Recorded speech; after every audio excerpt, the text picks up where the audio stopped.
జీవించడానికి కానీ, మీ వాక్యము చేతబట్టుకోవడానికి కానీ, మీ వైపు నా చేతులెత్తడానికి కానీ ఎటువంటి అర్హత నాకు లేదు తండ్రి.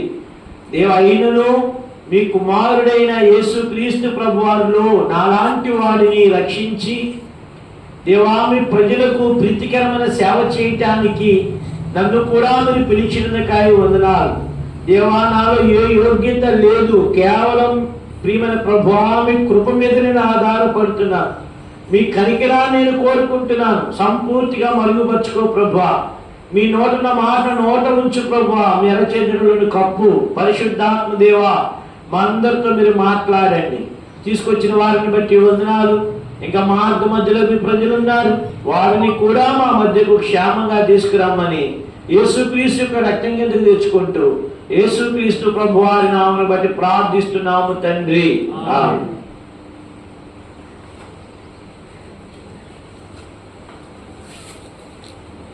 ఇక్కడ మనము ఆరాధించడానికి మనం వచ్చిన్నాము. వారం వెంబడి వారం మనం దేవుణ్ణి గణపరుస్తా ఉన్నాం.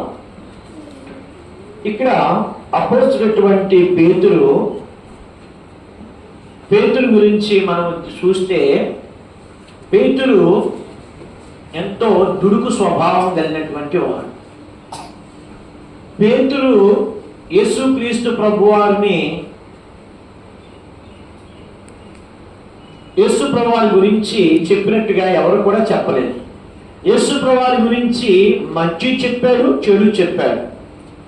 యేసుక్రీస్తు ప్రభువారి గురించి మంచి ఏం చెప్పాడు అని అంటే, యేసయ్య అడిగాడు, నేను ఎవరు అనుకుంటున్నారు ప్రజలు? కొంతమంది అన్నారు, అయ్యా నువ్వు ఏలియావు అనుకుంటున్నారయ్యా. కొంతమంది అన్నారు, నువ్వు బాప్తిజం ఇచ్చి యోహాను అనుకుంటున్నారయ్యా అన్నారు. ఒకడు అన్నాడు లేచి, అయ్యా మీలో ప్రవక్తలు ఒకడు అనుకుంటున్నారయ్యా అన్నారు. సరే, అప్పుడు యేసు ప్రభువారు ఏమన్నా, ప్రజలు ఏమనుకుంటున్నారు మనకు అనవసరం, నా గురించి మీరు ఏమనుకుంటున్నారు?